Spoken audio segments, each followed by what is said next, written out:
little flame, now get out the way. Whole lot of change, still been the same, put that on the name. I had to go through it just to get to it, look what I became.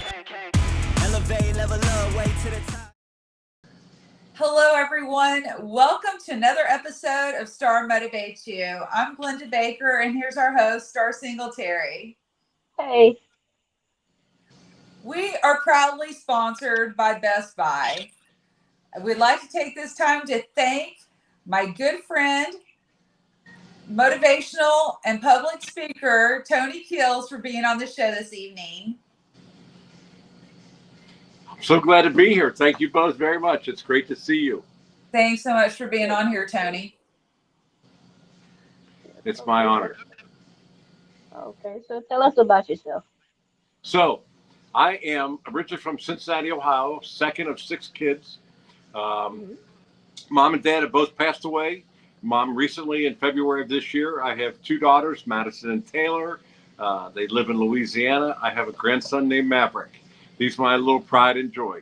And I've known Glenda now. It's going on 4 years. I've been in the automobile business now for 25 plus years. Man of faith, mentor to young men, and former athlete. I guess I still play some sports, golf, but go to church and just love the Lord and try to do the right things these days. Well, that's good. That's good. So that's who I am. So, as everyone knows, the topic of our show tonight is about families making a difference in their children. Tell us a little bit about your childhood and what happened to you. Okay. So my childhood is a lot different than most folks. I grew up in I'm going to say a loving family. But that term, so get right to it. The term, the black sheep of the family, I lived it. I'm literally 5 shades, probably darker than anybody else in my family. The challenge that I dealt with all my life was people thought that I never or did not belong in the family in which I belonged with. My father looked Italian. My mother passed for white. In fact, my birth certificate says Caucasian on it. Wow. So that was something I had to deal with throughout life. I was that guy that growing up, people would say, you don't look anything at all like you sound. So big challenge in life to try to navigate through a lot of the racial stereotypes or discriminations that were presented to me. Played sports all through my life, and that was what helped me get through a lot of situations. So we weren't a close family. 6 kids. I was number 2, or am number 2. But there was not a lot of, that generation, my mom and dad, they did not tell their children that they loved them on a day-to-day basis. So we did not experience it. My father's phrase to me was, you're loved. And I used to ask him by whom, because he never said it to us. Oh, man. So I promised my children that when I saw them every day, that I was going to tell them how much I loved them because I was raised differently. And that's kind of like how things went for me. So life is good. I smile every day because I've overcome so many things, and I'll share those with you. Going back to 1984, my father got his first car dealership through Chrysler, and it was he was awarded a dealership through the minority program. Me being the only child that really wanted to get into the automobile business, my father said to me, "Hey Tony, I'm really sorry, but I cannot have you come visit my store or work for me because people will know then that we're black or that we're African American. They know that I'm a minority, but they don't know exactly what I am. But if you show up, then I've got to deal with it from that standpoint." That was a tough one to deal with. Yeah. So, I dealt with it from both sides. My father was in the Air Force, and because he looked more Italian than anything else, they made him hang out with the Caucasian airmen, and he was not allowed to associate with any African Americans because he did not fit the part. So it was kind of a reverse discrimination that he went through. So for me, it was, I dealt with it in every aspect, high school, college, and even into my professional life. I mean, if you sat next to me with my brothers and sisters, you would see that I'm completely different. I mean, we all look alike, but different skin tones. So different things that took place in that. So How have you dealt with the anger? Like, do you have any anger? Like, did you have any anger back then? I had frustration. I had because I didn't understand. I didn't, there was one of those where we didn't talk about it. I had friends who were black. I had friends who were white. I never was met with, you can't go this place, you can't fit in, except within my own family. So that's where the frustration was. That's where the hurt. That's where the anger came from. Being told by your father that you cannot be a part of his business, that caused a lot of anger, a lot of resentment, because I watched my brothers and sisters work for him, but I couldn't. So I learned how to deal with it. That had to be hard. Have you came to terms on how to forgive? I did. It took a long time. In fact, when my father was, I had an opportunity years ago to get my own store, small Ford store in Cincinnati, Ohio. And what happened was I needed a lot of money to do such. I needed to put money in escrow. I went to my father and asked him, could he help me? And he said, no, I really can't. Because with your brothers and sisters, it would cause a lot of complication, a lot of confrontation. So when I went to Ford, they said, hey, we have an idea. You need to partner with your father and your brother. So my father had applied for the same store, and my younger brother, he were awarded the store. That's where the hurt really came in, because number one, I felt I was stabbed in the back by them. That led me on a path to self-destruction, if you will, and a lot of hatred. I didn't speak to my family for years because I was hurt by that. And of course, in that path of self-destruction came alcoholism, all those things. And I ended up losing everything, my marriage, a divorce. And I told people that I fell so hard, so fast, that I hit rock bottom so quick, I bounced up and found another 40 feet below. But you know what? God was there waiting for me. And he picked me up, and then it was all about gratitude. Because I could have stayed there. I could have been angry like a lot of folks would, but I learned that my happiness was more important than my anger. And I overcame that. And I became blessed because I started walking every day. And I thank God that I was in such great shape. Got a great job, got back up on my feet, and here I am today. So I share a lot of my path with the younger folks because I didn't have a mentor. I didn't have somebody that told me they loved me. I didn't have all that. But now with the men's group that I belong to, we do. You had a question. Sorry. I was saying, how did you manage to press through life as a kid? Like, because how did you get going, like, and not wanting to give up? Well, there were days that I wanted to, but I found that I knew God loved me. I started going to church, and even through AA, Alcoholics Anonymous, and I was not a drunk. I wasn't a fall down drunk, but I drank because I was depressed. But what I found out through AA is they're going to love you until you learn how to love yourself. And, their big thing is they talk about forgiveness. They talk about making amends. They talk about doing what's right and serving others. Mm-hmm. And that's what I learned. And I found joy in that. I found joy in setting up chairs for meetings. I found joy in sharing my story with other people. I found that I was good at it. I found that helping others was my path to overcoming a depression, and seeing other people grow brought so much joy to me that I just haven't stopped doing that. And now, every day I wake up and I say to God, use me as a vessel today to bless somebody with a handshake, a hug, a kind gesture, or even a smile. And I pass it on. What event took place that caused you to learn how to forgive? So, you know, when I went to my divorce, it was nasty.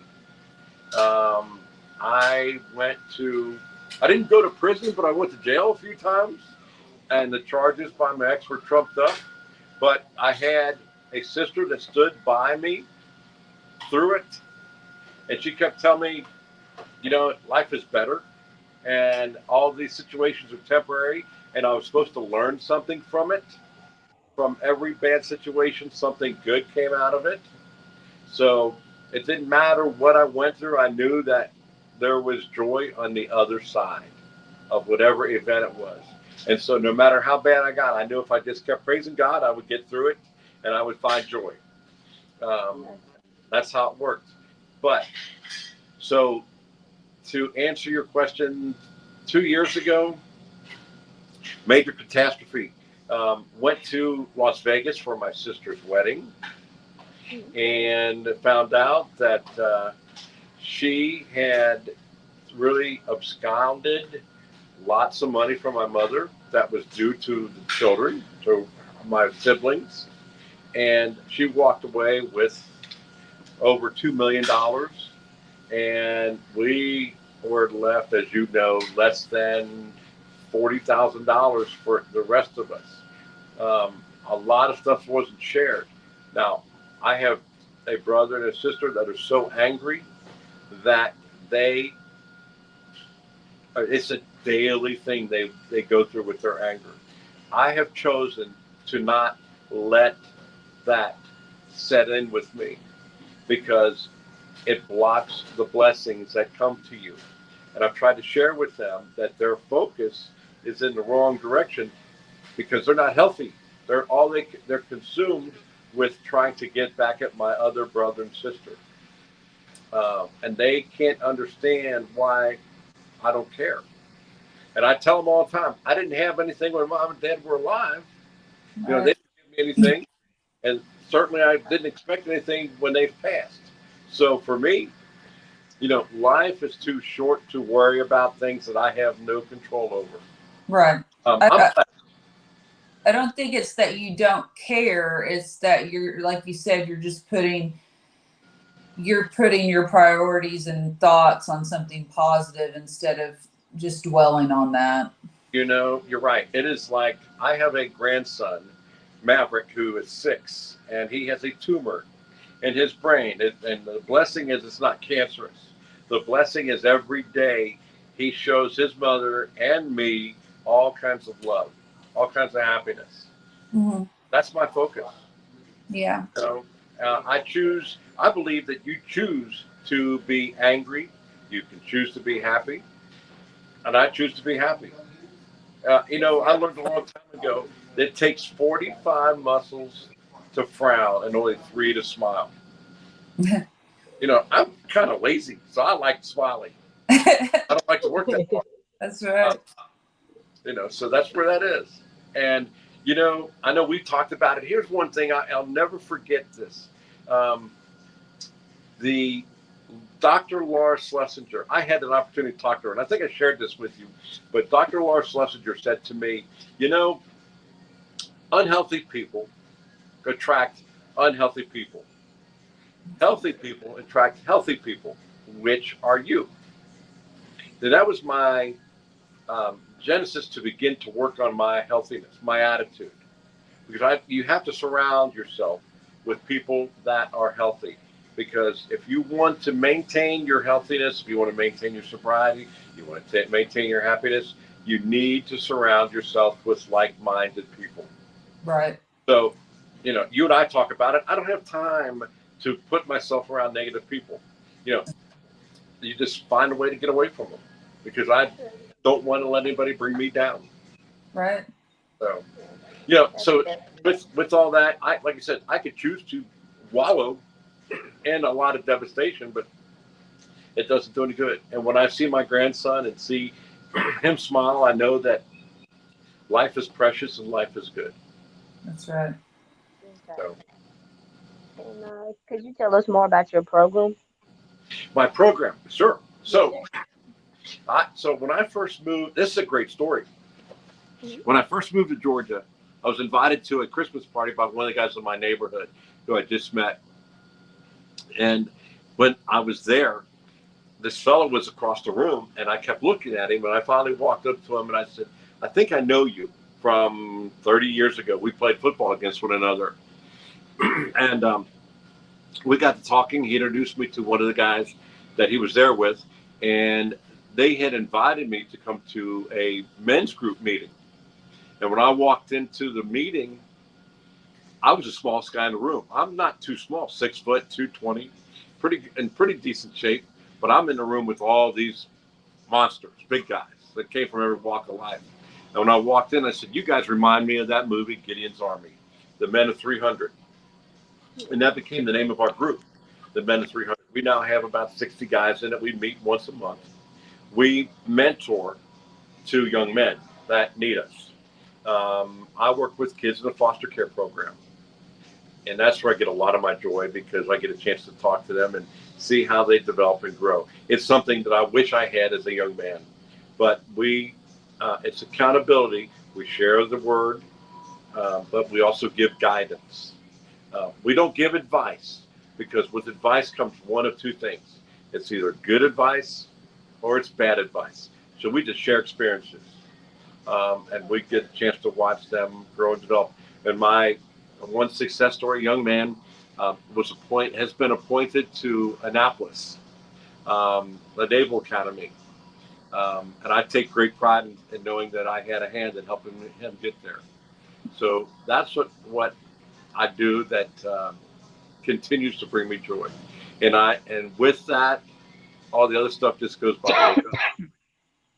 You have to stay focused on that. I do. That's wonderful. That keeps your mind off of everything. Kind of going back to what we were talking about before, how can a parent justify giving everything to one child and not equally sharing it with all their other children? That's a great question. And I don't have an answer for that, because I can't see myself ever doing that. So we talked about that. You and I had that conversation. It is so hard. And what Glenda is alluding to is my mother passed away in February of this year, 94. She led a great life. My sister, the youngest sibling, moved out to Vegas, moved in with my mother, and lo and behold, next thing you know, everything that my mother had was put into my sister's name, and north of $2 million. There were 6 of us, but 2 were the beneficiaries of all of that. The rest of us divided less than $100,000. So we walked away after it's all said and done with about $25,000 apiece. I don't have an answer, but I just can't imagine. I don't understand how a parent can say, I love this child more than the other children I have. There has to be a reason, but they say that dead people don't tell tales. Dead men don't tell tales.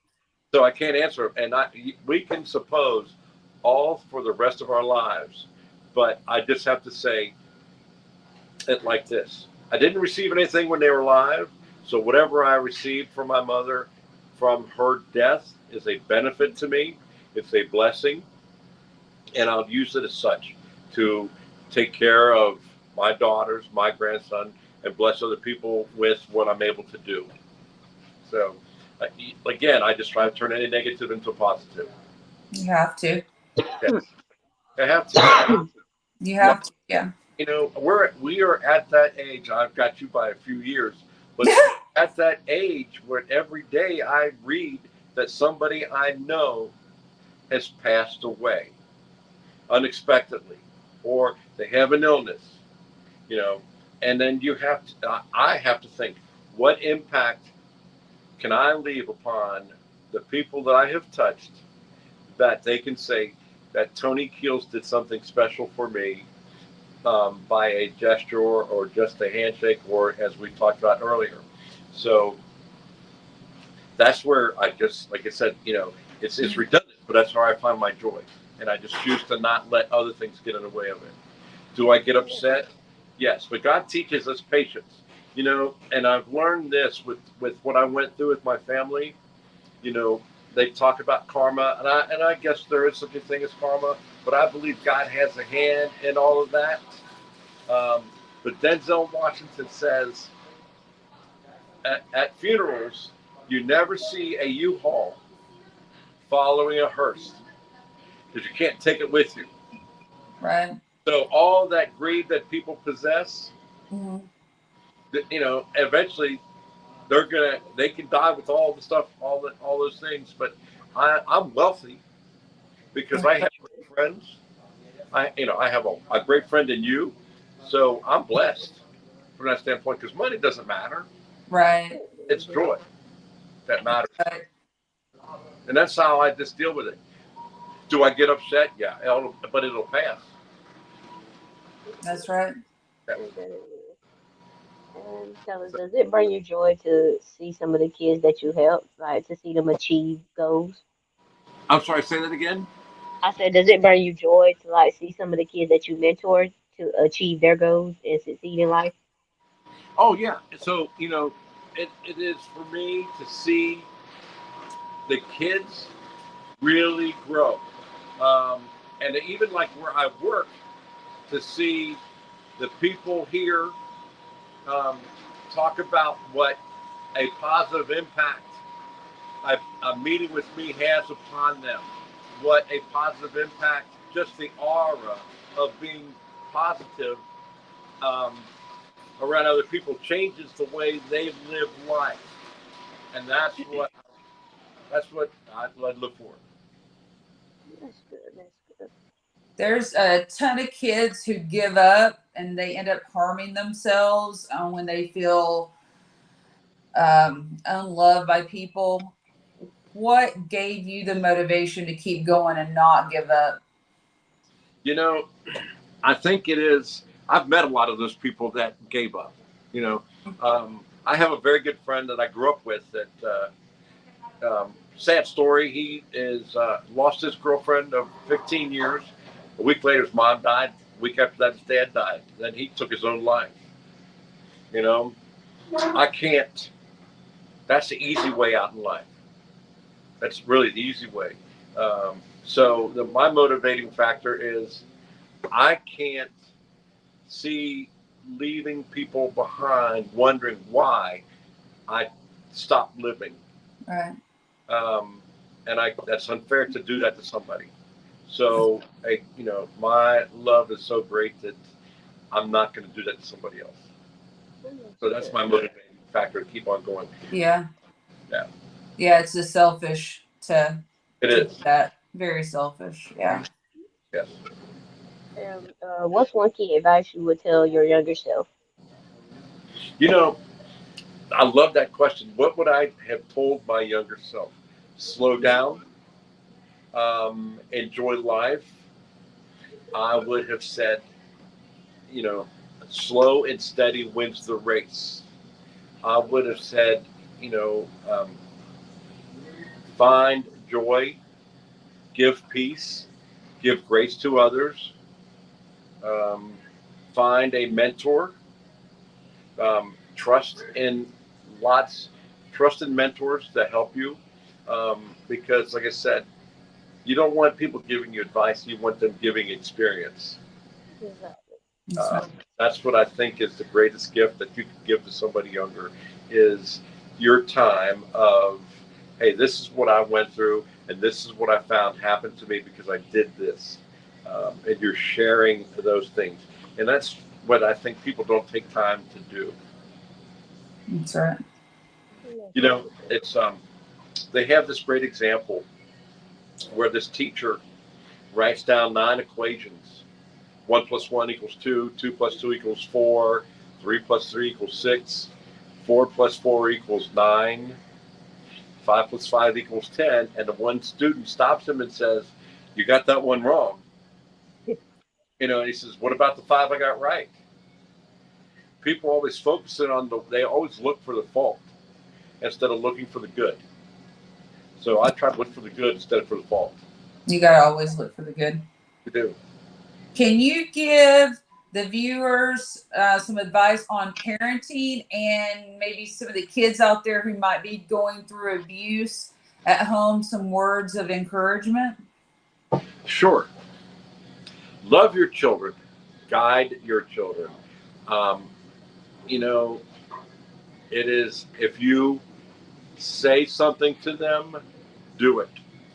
You know, don't threaten them and not do it. Because if you say, if you do this, this is going to happen, make sure it happens. Because that's how they develop their system, their thinking patterns, by knowing that there's a consequence. If you don't follow through as a parent with what you say you're going to do early, you've given up on your child. Your child thinks they don't have to follow any guidelines or set any boundaries. So be firm, but yet be loving. And I learned that you have to tell your children every day how proud you are and how much you love them, because you want that relationship with them. You want them to know that they can come and talk to you. You want them to know that you're firm, but you're fair and you're loving. Exactly. Yeah, exactly.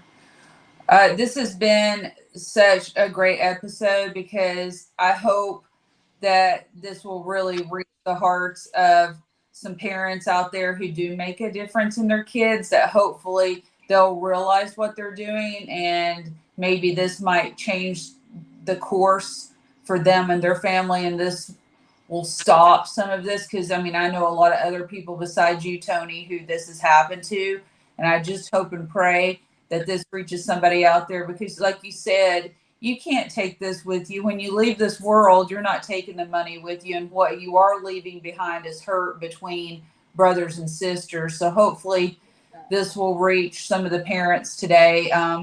We'd love to thank you, Tony, for being on the show. It's been like just an incredible message. I really feel like me and Star are very thankful that you came on.